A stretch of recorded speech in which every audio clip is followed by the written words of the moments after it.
रात्रशाळेमध्ये कार्य करणाऱ्या मुख्याध्यापक शिक्षक आणि शिक्षकेतर कर्मचाऱ्या संदर्भात आपण जे उत्तर दिलेलं आहे ते बरंचसं समाधानकारक असं आहे।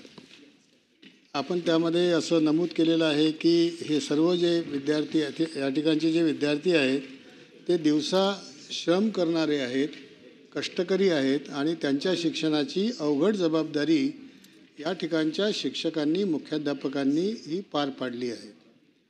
त्यांचं जे योगदान आहे ते लक्षात घेऊन 17 मे 2017ला जो शासन निर्णय काढला होता त्या शासन निर्णयाच्याद्वारे या शिक्षकांचा कालावधी आपण वाढवला होता। तो 2.5 तासाच्या ऐवजी 3.5 तास केला होता आणि त्यामुळे असं म्हटलं होतं की ज्यांचा कालावधी 3.5 तास झालेला आहे त्या शिक्षकांना पूर्णवेळ करावे अशा प्रकारचे आदेश 17/5/2017 मध्ये दिले होते। त्यानंतर 2018ला या संदर्भात SCRTने परिपत्रक काढून रात्रशाळेचा कालावधी वाढवून दिला होता।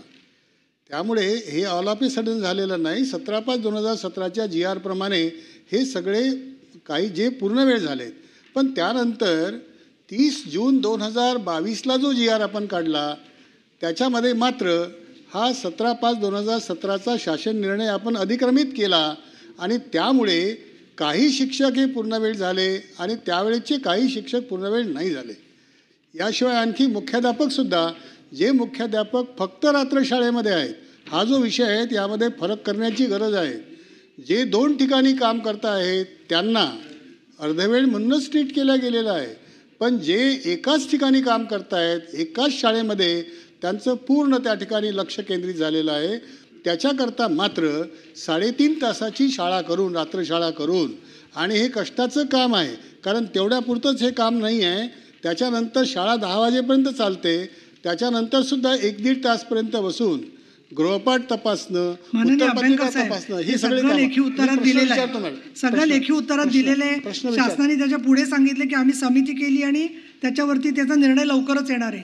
हे सगळं रेकॉर्डवर आहे ना, त्यांनी मान्य केलंय ते सगळं। माझे बेसिक प्रश्न 3 आहेत। प्रश्न विचारा प्लीज। प्रश्न माझा हा आहे की 17/5/2017च्या शासन निर्णयानुसार जे एकल शिक्षक आहेत किंवा एकल शिक्षकेतर कर्मचारी आहेत म्हणजे एकाच ठिकाणी काम करतात, फक्त रात्रशाळेमध्ये काम करतात, ज्यांनी त्या वेळेला 3.5 तासपर्यंत आपल्या आदेशाप्रमाणे काम केलं त्यातले जे शिल्लक राहिलेले शिक्षक आहेत आणि शिक्षकेतर कर्मचारी आहेत त्यांना आपण पूर्ण वेळ 17 मे 2017च्या शासन निर्णयाप्रमाणे करणार आहात काय, हा माझा पहिला प्रश्न आहे।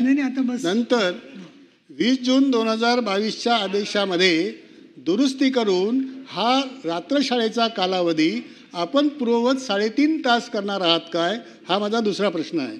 आणि तिसरा असं आहे, रात्रशाळेतील रिक्त जागाचं प्रमाण जवळजवळ 50% सध्या आहे कारण त्यांना पोर्टलद्वारेही भरता येत नाही आणि मॅनेजमेंटलाही आपण अधिकार देत नाही। त्यामुळे एवढ्या मोठ्या प्रमाणामध्ये रिक्त असलेल्या ह्या जागा भरण्याकरता आपण खाजगी संस्थांना, ज्या खाजगी संस्थांच्या मार्फत चाललेल्या आहेत आणि हे विशेष सेवा देत आहेत, त्यामुळे ह्या जागा भरण्याकरता आपण त्या संस्थांना परवानगी देणार आहात काय।